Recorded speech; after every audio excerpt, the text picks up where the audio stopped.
ভাইটি ব্ৰহ্মানন্দ কামচেনা, ডাঙৰ ভাইটি আৰু সৰু ভাইটি বিবেকানন্দ কামচেনা দুইটাই মোক ইমান মানসিকভাৱে যন্ত্ৰণা দিছে। কাৰণ ইমান মানসিক যন্ত্ৰণা কোনেও কেতিয়াও দাদাকক নিদিয়ে। মই এতিয়া মোৰ বিয়াৰ কাৰণে মই প্ৰস্তুত নহয়। মই বিয়া পাতিখিনিত আগবাঢ়িব খোজা নাই আৰু সিহঁত দুইজনে এতিয়া বিয়া পাতিব খুজিছে। সিহঁতৰ গাৰ্লফ্ৰেণ্ড আছে, গতিকে সিহঁতে বিয়া পাতিব খুজিছে। হাই ফ্ৰেণ্ডছ, আপোনালোকে জানে যে মই এটা ট্ৰিটমেণ্টৰ কাৰণে মোৰ কিছু টকাৰ প্ৰয়োজন আছিলে, যি ফাইনেন্সিয়েলি প্ৰব্লেম ভুগি আছিলোঁ। মই আপলোড কৰিছিলোঁ ভিডিঅ'।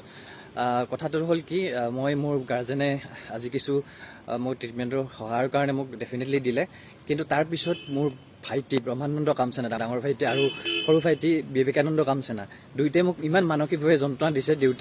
পেৰেণ্টছে গাৰ্জেনে মোক পইচা দিয়াৰ কাৰণে যে ইমান মানসিক যন্ত্ৰণা দিছে, ইমান মানসিক যন্ত্ৰণা দিছে যে মোৰ সহ্যৰ সীমা পাৰ হৈ গৈছে আৰু মই যে জীয়াই আছোঁ সেইটো মোৰ কাৰণে বহুত।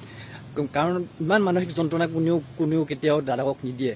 আৰু ইয়াৰো মূল কাৰণ আছে। ইয়াৰ মূল কাৰণটো হ'ল কি, এক নম্বৰ কথাটো হ'ল কি, মই এতিয়া মোৰ বিয়াৰ কাৰণে মই প্ৰস্তুত নহয়। মই বিয়া পাতিখিনিত আগবাঢ়িব খোজা নাই আৰু সিহঁত দুইজনে এতিয়া বিয়া পাতিব খুজিছে। সিহঁতৰ গাৰ্লফ্ৰেণ্ড আছে, গতিকে সিহঁতে বিয়া পাতিব খুজিছে। চ' সেইটোক লৈ বেছি অফেণ্ডেড। চ' মোৰ পেৰেণ্টছে মোক যেতিয়া মোৰ ট্ৰিটমেণ্টৰ কাৰণে কৈছোঁ অলৰেডি ট্ৰিটমেণ্টৰ কথা, মোক অলপ কিছু কৰিলে, হেল্প কৰিলে।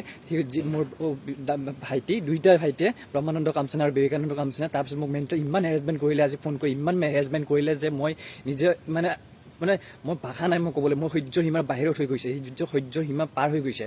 আৰু সঁচা কথা ক'ব গ'লে মই যে জীয়াই আছোঁ সেইটোৱে। গতিকে এই ভিডিঅ'টো এইভাৱে মই দিলোঁ আপলোড কৰিলোঁ, যাতে মোৰ মানসিক যন্ত্ৰণা বা মোৰ মেণ্টেল প্ৰেছাৰ টৰ্চাৰখিনি মই যাতে বাঢ়ি গৈ পেলাই মই যদি কিবা কৰি দিওঁ বাই চান্স, আপোনালোকৰ এই ভিডিঅ'টি তথ্য থাকিব, প্ৰমাণ থাকিব, তেওঁলোকৰ মেণ্টেলি প্ৰেছাৰৰ কাৰণে মোৰ কিবা যদি হয় হ'ব।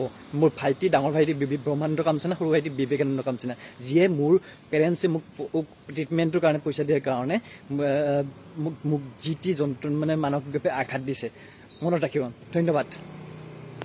ভাইটি ব্ৰহ্মানন্দ কামচেনা, ডাঙৰ ভাইটি আৰু সৰু ভাইটি বিবেকানন্দ কামচেনা দুইটাই মোক ইমান মানসিকভাৱে যন্ত্ৰণা দিছে। কাৰণ ইমান মানসিক যন্ত্ৰণা কোনেও কেতিয়াও দাদাকক নিদিয়ে। মই এতিয়া মোৰ বিয়াৰ কাৰণে মই প্ৰস্তুত নহয়। মই বিয়া পাতিখিনিত আগবাঢ়িব খোজা নাই আৰু সিহঁত দুইজনে এতিয়া বিয়া পাতিব খুজিছে। সিহঁতৰ গাৰ্লফ্ৰেণ্ড আছে, গতিকে সিহঁতে বিয়া পাতিব খুজিছে। হাই ফ্ৰেণ্ডছ, আপোনালোকে জানে যে মই এটা ট্ৰিটমেণ্টৰ কাৰণে মোৰ কিছু টকাৰ প্ৰয়োজন আছিলে, যি ফাইনেন্সিয়েলি প্ৰব্লেম ভুগি আছিলোঁ। মই আপলোড কৰিছিলোঁ ভিডিঅ'। কথাটো হ'ল কি, মই মোৰ গাৰ্জেনে আজি কিছু মোৰ ট্ৰিটমেণ্টৰ সহায়ৰ কাৰণে মোক ডেফিনেটলি দিলে, কিন্তু তাৰপিছত মোৰ ভাইটি ব্ৰহ্মানন্দ কামচেনা, ডাঙৰ ভাইটি আৰু সৰু ভাইটি বিবেকানন্দ কামচেনা দুইটাই মোক ইমান মানসিকভাৱে যন্ত্ৰণা দিছে। পেৰেণ্টছে গাৰ্জেনে মোক পইচা দিয়াৰ কাৰণে যে ইমান মানসিক যন্ত্ৰণা দিছে, ইমান মানসিক যন্ত্ৰণা দিছে যে মোৰ সহ্যৰ সীমা পাৰ হৈ গৈছে আৰু মই যে জীয়াই আছোঁ সেইটো মোৰ কাৰণে বহুত। কাৰণ ইমান মানসিক যন্ত্ৰণা কোনেও কেতিয়াও দাদাকক নিদিয়ে। আৰু ইয়াৰো মূল কাৰণ আছে। ইয়াৰ মূল কাৰণটো হ'ল কি, এক নম্বৰ কথাটো হ'ল কি, মই এতিয়া মোৰ বিয়াৰ কাৰণে মই প্ৰস্তুত নহয়। মই বিয়া পাতিখিনিত আগবাঢ়িব খোজা নাই আৰু সিহঁত দুইজনে এতিয়া বিয়া পাতিব খুজিছে। সিহঁতৰ গাৰ্লফ্ৰেণ্ড আছে, গতিকে সিহঁতে বিয়া পাতিব খুজিছে। চ' সেইটোক লৈ বেছি অফেণ্ডেড। চ' মোৰ পেৰেণ্টছে মোক যেতিয়া মোৰ ট্ৰিটমেণ্টৰ কাৰণে কৈছোঁ অলৰেডি ট্ৰিটমেণ্টৰ কথা, মোক অলপ কিছু কৰিলে, হেল্প কৰিলে। মোৰ ভাইটি, দুইটা ভাইটিয়ে ব্ৰহ্মানন্দ কামচেনা আৰু বিবেকানন্দ কামচেনা, তাৰপিছত মোক ইমান হেৰেছমেণ্ট কৰিলে, আজি ফোন কৰি ইমান হেৰেছমেণ্ট কৰিলে যে মই নিজে মই ভাষা নাই মই ক'বলৈ। মোৰ সহ্যৰ সীমাৰ বাহিৰত হৈ গৈছে, সহ্যৰ সীমা পাৰ হৈ গৈছে। আৰু সঁচা কথা ক'ব গ'লে মই যে জীয়াই আছোঁ সেইটোৱে। গতিকে এই ভিডিঅ'টো এইভাৱে মই দিলোঁ আপলোড কৰিলোঁ, যাতে মোৰ মানসিক যন্ত্ৰণা বা মোৰ মেণ্টেল প্ৰেছাৰ টৰ্চাৰখিনি মই যাতে বাঢ়ি গৈ পেলাই মই যদি কিবা কৰি দিওঁ বাই চান্স, আপোনালোকৰ এই ভিডিঅ'টি তথ্য থাকিব, প্ৰমাণ থাকিব, তেওঁলোকৰ মেণ্টেলি প্ৰেছাৰৰ কাৰণে মোৰ কিবা যদি হয় হ'ব।